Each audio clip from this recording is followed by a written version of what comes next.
now. Hi guys, it's me again with Dallas Card Show. Today we're going to be talking with Zach Gutterman, who has a very vast collection of NBA cards and has been doing some crazy deals this weekend. So Zach, tell us about your collection. What do you like to collect the most? So I'm really into sort of old NBA players, like Hall of Famers, Larry Bird, Magic Johnson, Julius Erving. It's really hard to find some of their stuff these days. So I really like to try to look for rare cards. Okay. Well, I noticed you have a lot of basketball over here. What would you, I mean, basketball's been the biggest thing about the show so far. And so I was just wondering, with this last draft class, we saw some crazy people. We had Zion, we had John Morant, we had Tyler Hero. Lots of crazy names. What was your favorite player from that last draft? Oh yeah, I'm really excited about this last draft class. I think we're gonna have a lot of all-stars, all NBA players here. But my favorite is John Morant. He really reminds me of prime Derrick Rose. Guys.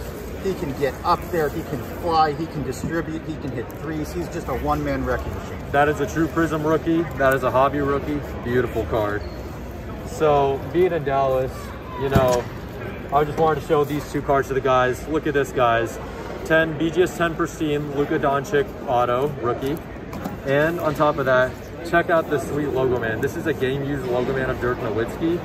Just some crazy cards that this guy has. And I'm sure, how have your Dallas cards been selling? How have your Lukas been selling? Oh, you can't keep them in stock. You put a Luka in the showcase, it's gone almost the same day. He's the hottest guy in the hobby. He's the next face of the NBA. What's not to like? Yeah, I mean, I don't doubt it. Personally, I bought 2 Luka rookies, nothing on that level, of course, but I bought some really nice Luka rookies, and I'm happy with how I did on the show. That's me personally. Now, let's look at your cards. My favorite cards from your collection would have to be this LeBron card right here. I'm just a huge LeBron fan, and it would be cool to have a rookie like this, just from a premier set like Topps. Sadly, I don't right now, but I'm working on it. But on to you. What's your favorite cards in your collection? So these might be the 2 favorite cards I have with me today. Like I said, I'm really into those old Hall of Famers, but particularly I love old Upper Deck sets. These are from 2000 Master Collection, very limited print run set. Somehow I managed to get both the matching pair in PSA 10s. I'm not letting them go. That's cool. So now onto your Logoman collection. Let's take a look at some of those. So we have that Logoman that I showed y'all earlier. We have this beautiful Isaiah Thomas, which you said was your favorite Logoman. Take a look at it, guys. But let's take a look at everything down here. I mean, you had this beautiful Tyson Chandler one. You had another Tyson Chandler one to go along with it. I mean, I haven't seen this many Logomans from a vendor today. These are actually just doubles. If you go onto my Instagram page, BDRR Sports Cards, you can actually see my collection of Logomans. I have some other Hall of Famers, Tracy McGrady, Alex English. Check them out over here, guys. Really cool stuff. If you got any, I'll trade for them. That's cool. We'll get you. And yeah, y'all heard him. I'll put his links in the description below as well. Well, if you want to do some deals on some Logomans, this is the guy to talk to. And so that's enough talking about basketball. I see you've been branching into other sports as well. So what about this baseball? What about this football over here? You know, when you've been doing basketball for so long, you end up with a lot of stuff. You're looking for something new. So I started getting into baseball and football because I wanted to branch out. Not just to have things for other people, but to have things for myself. So I really think there's a lot of great things to be had in baseball and football right now, especially looking for old, rare rookie cards of some players who are Hall of Famers, really some of the best of all time. You can get them very affordably. Larry Fitzgerald, DeAndre Hopkins, Ben Roethlisberger. Very affordable stuff in football and baseball right now. I think it has great investment potential. And that actually has me thinking, because you just started getting into this football and baseball stuff, right? So prior to this, you would have only been doing basketball stuff, and you would have only been doing it during basketball season. And so is there anything else you do besides selling your own personal collection? What else do you do? So I work right now at Melrose Sports Cards. We just opened up 2 months ago in West Hollywood, California. We're on Melrose Boulevard. We're actually part of the Cool Kicks family, the kings of the sneakerheads. So it's a great shop. We just opened up, very clean. We're trying to make this a card shop for our generation. It's not one of those... The modern generation, you know. Like, if some of you, because we're on Card Instagram right now, not everyone's going to be familiar with Cool Kicks. But Cool Kicks is one of the premier shops for sneakers in Los Angeles. And recently they've opened up the Melrose card shop. And it takes a similar modernized approach to cards, and that's something that's filled a huge gap in the industry, and it's something I think everyone needs to check out just to see if you're not at least going to check out their products, you're at least going to say, wow, that's pretty cool. Just their design, the way they're approaching it. I personally have taken a look at it. I think it's pretty cool.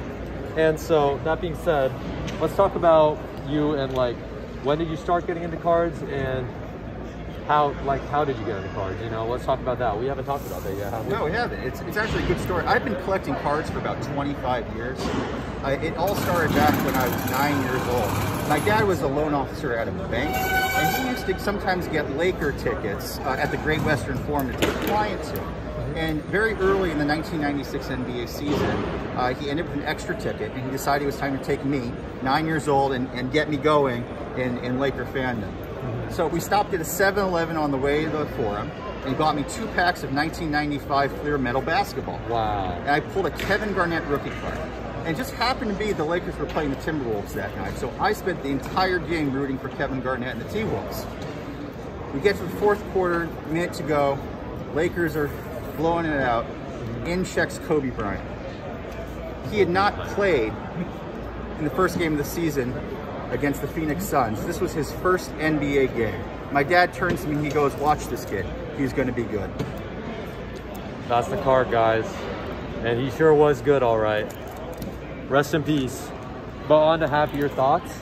Let's talk about your Pokemon. You know, Pokemon's been a huge focal point of the show this year. I mean, you have just such a wide array of packs. I mean, let's start at the bottom. You got just base set packs. Everyone loves that base set. Everyone loves first generation of Pokemon the most. Everyone. And then after that, you have the Neo series. Everyone's second favorite generation is always Generation 2. You have the original Wizard of the Coast Neo series. You have the Team Rocket editions in all first edition. You have those Zapdos packs and the Lapras packs and the Aerodactyl packs of the Fossil set. You have the full Jungle set in first edition as well. And you have the blister packs of the original Pokemon cards as well. So tell us about these packs. How are these different from those? So these are the packs that you would have got at Target or Walmart, hanging on the shelves. And they're very, very hard to find these days because some of them have actually fallen apart. But if you look at them carefully, you can see that there's different artwork on the front, that some of them have the cards on the bottom and some have this on the top. So these ones that have it on the bottom actually are potential shadowless packs, that very rare middle printing that came between first edition and unlimited. So there's a chance that those might be shadowless, which I think is really cool, because that's just stuff you cannot find. Oh yeah, shadowless are pretty rare. If I'm being honest, I have more first edition cards than I do shadowless cards, and I'm sure you do as well. Yeah.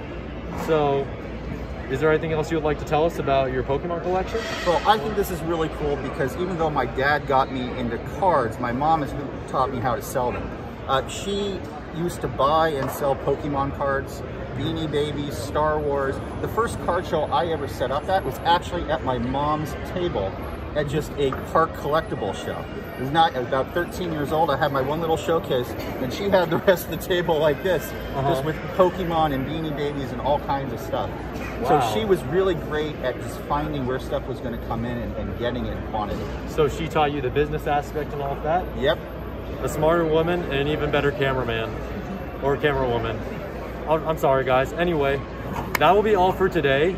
Thank you for joining me and Zach. Thanks, Rohan. I hope y'all enjoyed that video, and see you later, guys.